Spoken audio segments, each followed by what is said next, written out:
જય સ્વામિનારાયણ. શ્રી સ્વામિનારાયણ ગુરુકુલ સંસ્થાન દ્વારા આયોજિત SGIS ઓનલાઈન ગુરુકુલમાં આપ સૌ વિદ્યાર્થી મિત્રોનું હાર્દિક સ્વાગત છે.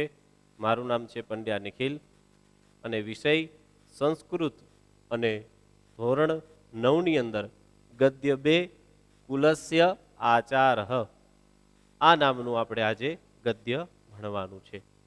એની અંદર પાર્ટ 2 પાર્ટ 1ની અંદર વિદ્યાર્થી મિત્રોએ આપણે પરિચય કેળવો હતો કે ચાતકનું બચ્ચું હોય છે, તરસ લાગે છે, તરસથી પીડાઈ પોતાની માતાને વિનંતી કરે છે. માં કહે છે આપણી કુળની પરંપરાનું હંમેશા રક્ષણ કરવું જોઈએ. એ ચાતકનું બચ્ચું માનતું નથી અને પાણી પીવા માટે જાય છે. રસ્તામાં થાકી અને કોઈ ખેડૂતના ઘરની બાજુમાં આવીને ઊભું રહે છે અને ત્યાં પિતા અને પુત્રનો સંવાદ સાંભળે છે. કયો સંવાદ એ પાર્ટ 2ની અંદર આપણે જોઈએ. તો ચાલો વિદ્યાર્થી મિત્રો, કૃષક મરણાસન્ન ચ આસીત. ખેડૂત જે હોય છે તે મરણ પથારીએ પડેલો હોય છે અને એક તો વૃદ્ધ તો હોય છે જ. તસ્ય સમીપે સ્થિત તસ્ય પુત્ર, તેની બાજુમાં રહેલો તેનો પુત્ર તસ્મૈ કૃષકાય કથયતી, તેની બાજુમાં રહેલો તેનો પુત્ર તે ખેડૂતને એટલે કે પોતાના પિતાને કહેતો હોય છે, કહે છે અદ્ય માર્ગે મયા ધનસ્યુત પ્રાપ્ત, આજે રસ્તામાં મને પૈસાથી ભરેલી થેલી મળી. તસ્ય દર્શનાત આનંદ જાત, તેને જોઈને મને આનંદ થયો. સ્વાભાવિક છે, રસ્તામાં જતા હોય અને પૈસાની થેલી મળે એટલે આનંદ તો થાય જ. કોને ન થાય આનંદ? પણ ત્યાં એને બીજી વસ્તુ પણ વિચારી, તેન મદીયમ દારિદ્ર્યમ નષ્ટમ ભવિષ્યતિ ઇતિ, તેનાથી મારી ગરીબી પણ દૂર થશે, ગરીબીનો પણ વિનાશ થશે. ઇતિ વિચાર્ય ધનસ્યુત ગ્રહણાય અહમ હસ્તમ પ્રસારયમ, એમ વિચારીને એ પૈસાની થેલી લેવા માટે મેં મારા હાથ આગળ કર્યા.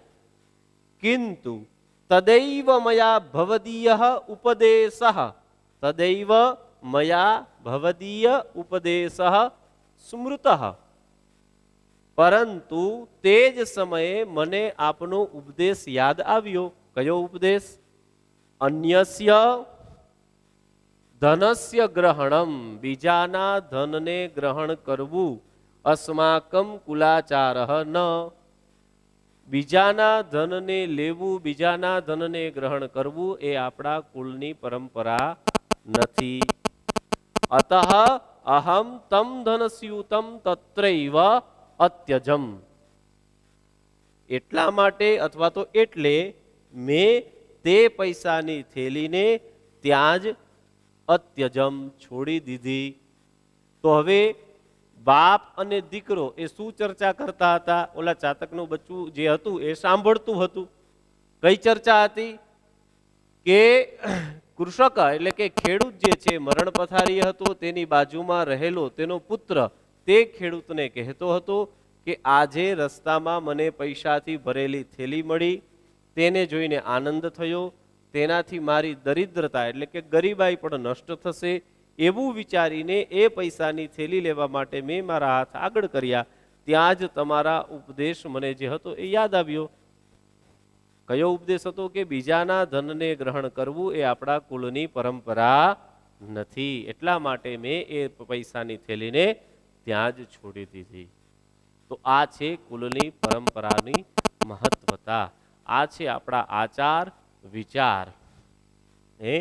કોઈ જગ્યાએ બહુ સરસ એક વાક્ય સાંભળ્યું છું કે સુગંધ જે છે એ વિદ્યાર્થી મિત્રો કપડામાંથી નહીં પણ કિરદારમાંથી આવવી જોઈએ, અને કિરદારમાંથી સુગંધ ત્યારે આવે જ્યારે આપણી આવી કુળની પરંપરાઓને સંસ્કારોનું આપણા જીવનમાં સિંચન કરીએ. તો વિદ્યાર્થી મિત્રો પુનઃ ફરીથી આપણે આ પાઠને આવી જ રીતે આગળ વધારીએ. વિદ્યાર્થી મિત્રો, છેલ્લે આપણે જોયું કે એક ખેડૂતનો દીકરો એ ધનના થેલાને ત્યાં ને ત્યાં મૂકી દે છે. હવે ખરેખર વાત શું હતી? કે ચાતકનું બચ્ચું જાતું હોય છે, રસ્તામાં થાકે છે અને કોઈ ખેડૂતના ઘર પાસે આવીને ઊભું રહે છે. ત્યાં એક બાપ અને દીકરો સંવાદ કરતા હોય છે. એટલે કોણ? ખેડૂત અને એનો દીકરો. ખેડૂત જે હોય છે મરણ પથારી હોય છે, દીકરો એની બાજુમાં ઊભો હોય છે અને એના પિતાને જણાવે છે કે હું રસ્તામાં જતો હતો પિતાજી, ત્યારે મને એક પૈસા ભરેલી થેલી મળી. એ થેલીને જોઈને મને આનંદ આવી ગયો. મેં વિચાર્યું કે મારી ગરીબાઈ નષ્ટ થઈ જશે. પણ એ જ સમયે તમારો ઉપદેશ યાદ આવ્યો કે બીજાનું ધન ગ્રહણ કરવું એ આપણા કુળની પરંપરા નથી. અને એ સાથે જ મેં મારા હાથને પાછા વાળી લીધા અને એ ધનની થેલી, એ પૈસાની થેલી ત્યાં ને ત્યાં રહેવા દીધી. હવે આ બધી વાત જે થઈ એ ચાતક શિશુ સર્વમ શૃણોતિ, ચાતકનું બચ્ચું બધું સાંભળે છે. શું કામ સાંભળે છે? આપણે આગળ જોયું કે ચાતકનું બચ્ચું જ્યારે તળાવનું પાણી પીવા માટે નીકળે છે, એના જે મમ્મી હોય છે, એના માતા, એ ના પાડે છે, છતાં જાય છે. અને રસ્તામાં થાકી અને આ ખેડૂત પુત્ર અને ખેડૂતના ઘરની બાજુમાં આવીને ઊભું રહે છે ને આ સંવાદ સાંભળે છે. એટલે અહીંયા પેલું જ વાક્ય છે, ચાતક શિશુ સર્વમ શૃણોતિ. ચાતકનું બચ્ચું બધું સાંભળે છે. સહ વિચારયતિ, તે વિચારે છે. અહો મરણાસન્નસ્ય વૃદ્ધસ્ય તત્પુત્રસ્ય ચ સ્વકીયમ કુલાચારમ પાલયિતુમ કીદૃશી શ્રદ્ધા. અરે, મરણ પથારીએ પડેલા એ વૃદ્ધની, તેના પુત્રની, પોતાની કુળની પરંપરાનું રક્ષણ કરવા માટે કેવી શ્રદ્ધા છે કે પિતા મરણ પથારીએ પડેલો છે. બાકી સ્વાભાવિક છે, વિચાર કરો, જેનો પિતા મરણ પથારીએ પડેલો છે, જેના ઘરની અંદર આટલી ગરીબી છે, એને પૈસા ભરેલી થેલી આમ દેખાય મળે એટલે મૂકે. એને એ બધું પછી યાદ આવે, પેલા એ જ યાદ આવે કે મારી ગરીબી કેમ દૂર થાય. છતાં પણ પોતાની કુળની પરંપરા, પોતાના પિતાના ઉપદેશને ખાતર એ ખેડૂત પુત્ર જે હોય છે એ થેલીને અડકતો નથી.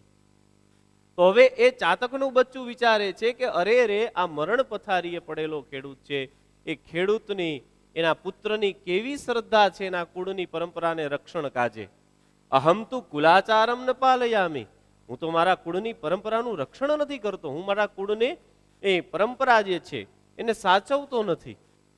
વયમ મેઘજલમ એવ પીબામહ ઇતિ, અમે તો વરસાદનું જ પાણી પીએ છીએ. એટલે ખરેખર શ્રેષ્ઠ છીએ કે અમે તો વરસાદનું જ પાણી પીએ છીએ. વયમ મેઘજલમેવ પીબામહ ઇતિ અસ્માકમ કુલાચારઃ, એ અમારી કુળની રીતિ છે. અમે વરસાદનું એટલે કે અમે વાદળોનું વરસેલું પાણી પીએ છીએ, એ અમારા કુળની રીતિ છે.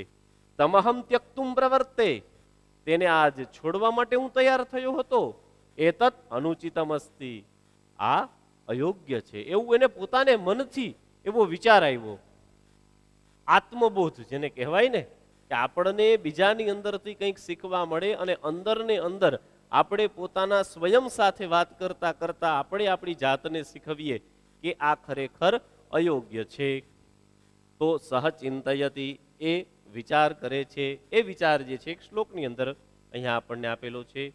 પશવઃ પક્ષિણશ્ચૈવ માનવાશ્ચ સદાશયઃ રક્ષંતિ સ્વકુલાચારમ રક્ષામી કુલમાત્મનઃ. પશવઃ પક્ષિણઃ માનવાઃ ચ સદાશયાઃ સ્વકુલમ આચારમ રક્ષંતિ, કે પશુઓ, પક્ષીઓ અને મનુષ્યો, સારા આશયવાળા જે બધા પશુઓ, પક્ષીઓ અને મનુષ્યો પોતાની કુળની પરંપરાનું રક્ષણ કરે છે, પોતાની કુળની પરંપરાને જાળવે છે.